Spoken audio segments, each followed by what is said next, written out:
اعوذ باللہ من الشیطان الرجیم بسم اللہ الرحمن الرحیم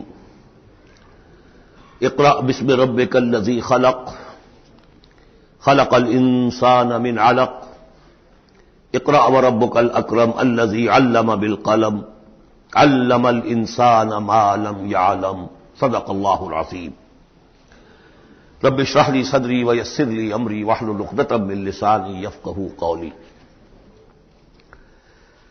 اس سے پہلے کئی مرتبہ یہ عرض کیا جا چکا ہے کہ حضور پر جو پہلی وحی آئی تقریباً اجماع ہے اس پر کہ وہ یہ 5 آیات ہیں سورہ علق کی۔ آپ کی عمر شریف جب 40 برس کے لگ بھگ ہوئی، حضرت عائشہ صدیقہ رضی اللہ تعالی عنہا کی روایت میں یہ ساری چیزیں موجود ہیں، تو خلوت گزرنی محبوب ہو گئی، غور و فکر کا غلبہ ہو گیا۔ پھر آپ غار حرا میں جا کر کئی راتیں کئی دن قیام فرما ہوتے تھے، اور شارحین حدیث کا اس پر اجماع ہے کہ وہاں آپ کیا کرتے تھے؟ کانا صفت و تعبدہ فی غار حرا تفکر والاعتبار، غور و فکر، سوچ بچار۔ اسی میں پھر ایک دن فرشتہ آیا ہے۔ فرشتے کا آنا اور فرشتہ کیا لے کر آیا جس پر کہ اس نے یہ کہا اقرا، پڑھو، وہ ذرا بات ہے کہ جو ذرا پیچیدہ ہے سمجھنے کی ہے، وہ میں عرض کروں گا آپ سے۔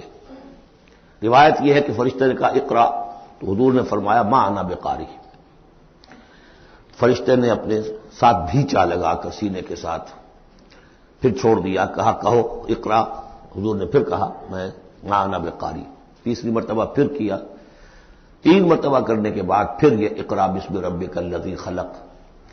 تو اس میں میرے نزدیک وہ روایت صحیح ہے کہ یہ جو پہلی وحی آئی ہے یہ ما بین النوم والیقظہ، جبکہ آپ نیم بیداری اور نیم خوابیدگی کی کیفیت میں تھے، اور فرشتہ اس وقت ایک تختی پر لکھی ہوئی یہ آیات لے کر آیا تھا۔ ورنہ ظاہر بات ہے کہ آدمی پڑھا ہوا نہ ہو تب بھی اسی کی اپنی زبان میں کہا جا رہا ہو کہ یوں کہو، تو وہ تو کہنا مشکل نہیں تھا۔ 40 برس کی عمر تھی آپ کی، کوئی آپ بچے تو نہیں تھے، کوئی شے تھی کہ جس کو پڑھنا تھا۔ وہ جو پڑھنا ہے تو وہ اصل میں یہ اس عالم میں کہ جس کو آپ کہیں گے ما بین النوم والیقظہ، بیداری اور خواب کے بین کی کوئی کیفیت تھی جس میں کہ فرشتہ آیا ہے اور اپنی اصل ملکی شکل میں آیا ہے۔ اس لیے کہ پھر اس نے جب وہ بھی کوئی چیز لکھی ہوئی لایا ہے، روایتوں میں آتا ہے سونے کی تختی تھی جس پر یہ آیات لکھی ہوئی تھی، تو اس پر آپ نے کہا ما انا بقاری، میں تو پڑھا ہوا نہیں ہوں۔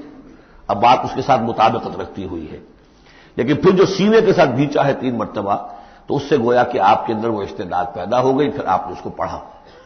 اور یہ میں یاد دلاتا ہوں کہ میں نے جب کہا تھا کہ جب دوسری وحی فترت کے بعد آئی ہے سورہ مدثر کی، تو حضور نے جب دیکھا تھا کہ اب یہ افق اعلیٰ پر یا افق مبین پر حضرت جبرائیل نظر آئے، کیسے پہچان لیا؟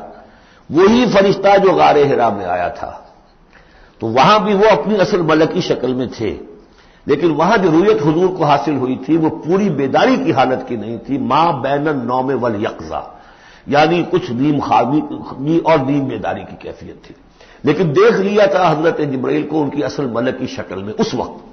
لہذا پھر جب وہ پہاڑ سے اترتے ہوئے یا محمد کی صدا آئی، اور پھر آپ نے 2 مرتبہ تو ادھر ادھر دیکھا، کوئی نظر نہیں آیا، تو آپ کو کچھ خوف سا بھی طاری ہوا۔ پھر اچانک نگاہ اٹھی تو دیکھا کہ وہی فرشتہ کہ وہی کے جو غار حرا میں آیا تھا، اس طرح ہے کہ آسمان زمین کے مابین افق پر، اور اس طرح سے کہ پورا افق بھر گیا۔ تو یہ ہے اس کا پس منظر۔ اقرا بسم ربک الذی خلق، پڑھو اپنے اس رب کے نام سے جس نے پیدا کیا۔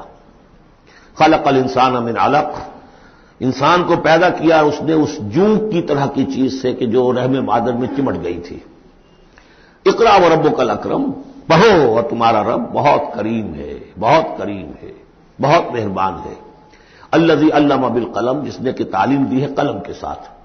عام انسانی تعلیم قلم کے ذریعے سے ہے، حضور کے لیے قلم کے درجے میں فرشتہ ہے، فرشتے کے ذریعے سے حضور کو سکھایا گیا ہے۔ علم الانسان ما لم یعلم، اور انسان کو سکھایا ہے جو کچھ کہ وہ نہیں جانتا تھا۔ اس وحی سے، جیسا کہ میں نے بارہا عرض کیا ہے، اب 25واں 26واں دن ہے آج، کہ اس سے آپ کی نبوت کا ظہور ہو گیا۔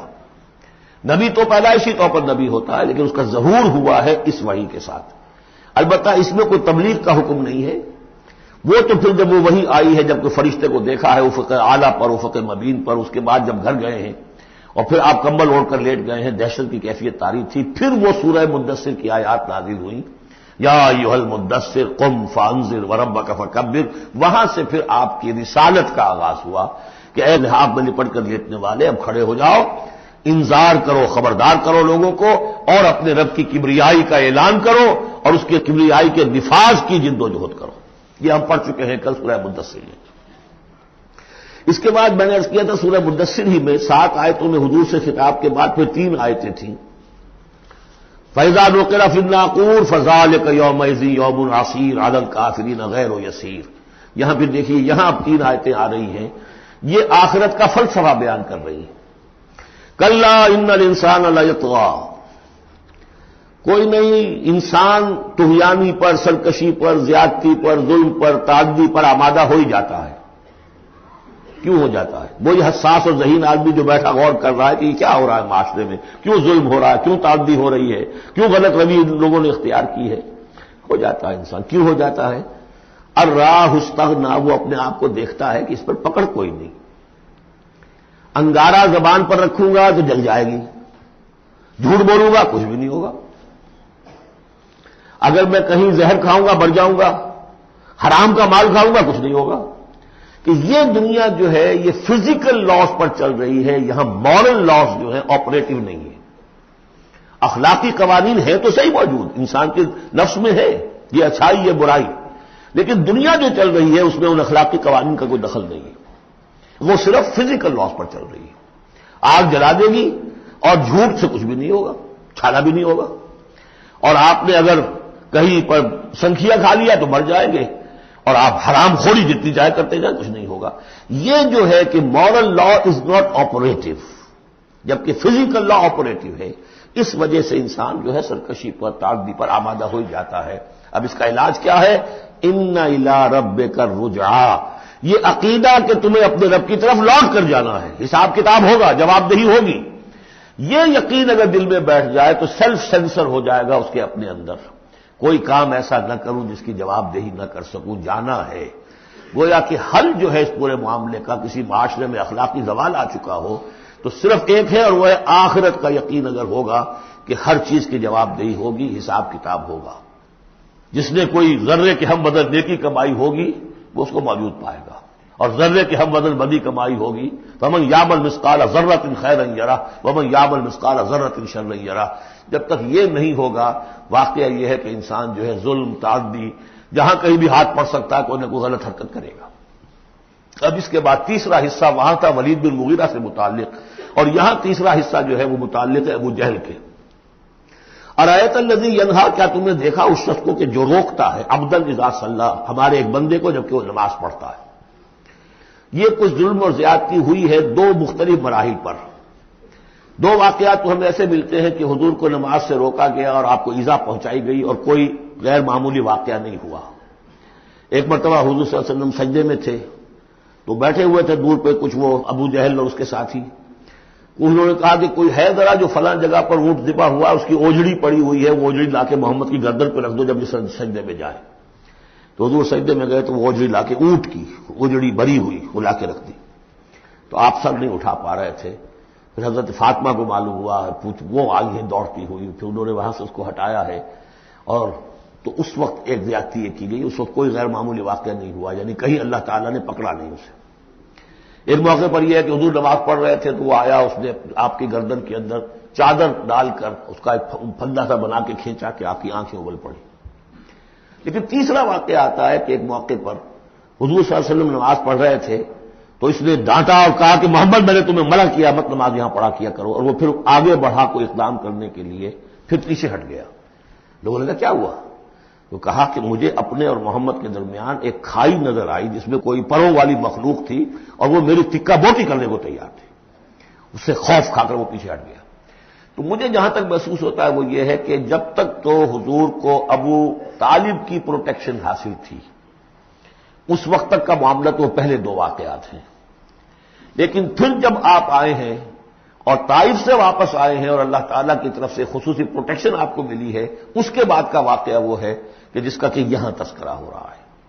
ارایت الذی ینہا، کیا تم نے دیکھا اس شخص کو جو روکتا ہے عبدن ہمارے ایک بندے کو اذا صلی جبکہ وہ نماز پڑھتا ہے، ارایت ان کان علی الہدی، کیا تم نے غور کیا اگر وہ شخص ہوتا ہدایت پر، یہی ابو جہل ہدایت کے راستے پر کاربند ہوتا، او ہمارا بالتقوی، یہ ہمت والا آدمی ہے، جرت والا آدمی ہے، بخیل نہیں تھا، اس نے یہی کہا تھا کہ بنی ہاشم نے اگر لوگوں کو غریبوں کو کھانے کھلائے ہم نے ان سے بڑھ کر کھلائے، ابھی تک تو ہم کندھے سے کندھا ملا کر آ رہے، وہ بخیل نہیں تھا، پھر جری تھا، بہادر تھا، میدان جنگ میں گیا ہے، لیڈ کیا ہے لشکر کو اپنے، اور جب گردن کاٹنے لگے تھے تو کہتا تھا نیچے سے کاٹنا تاکہ نیزے کے اوپر چڑھاؤ گے تو معلوم ہو کہ اونچی گردن ہے کسی سردار کی گردن ہے، تو یہ چیزیں اس کے اندر تھیں، مرد میدان تھا، لیکن یہ ہے کہ وہ جو صدق بالحسنی والے معاملے پہ آ کے مار کھا گئے۔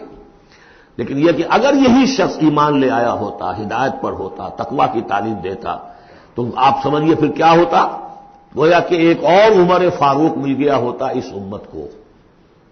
بالکل ان کی شخصیتوں کے اندر بڑا پیرلل انداز ہے، حضرت عمر بھی لڑنے بھڑنے والے آدمی، کشتیاں کرنے والے آدمی، ادھر سے جا رہے ہیں اس کو دھکا دے رہے ہیں، اس مزاج کے آدمی تھے، لیکن یہ کہ بہرحال ان میں وہ چیز موجود تھی کہ بخل نہیں اور بزدلی نہیں، ان دو چیزوں کے بعد جو ہے پھر یہ کہ تصدیق بالحسنی کے لیے اللہ تعالیٰ نے ایک راستہ کھول دیا ان کے لیے، تو ان کے وہ عمر فاروق بن گئے، اس لیے کہ دعا کی تھی محمد رسول اللہ نے۔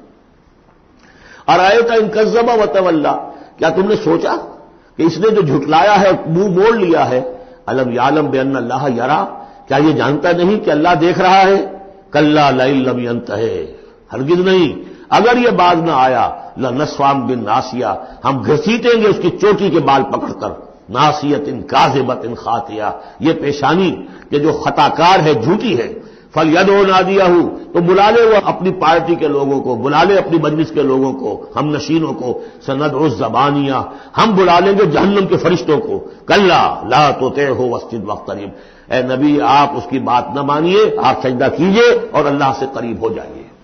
بارک اللہ لی ولکم فی القرآن العظیم ونفعنی وإیاکم بالآیات والذکر الحکیم۔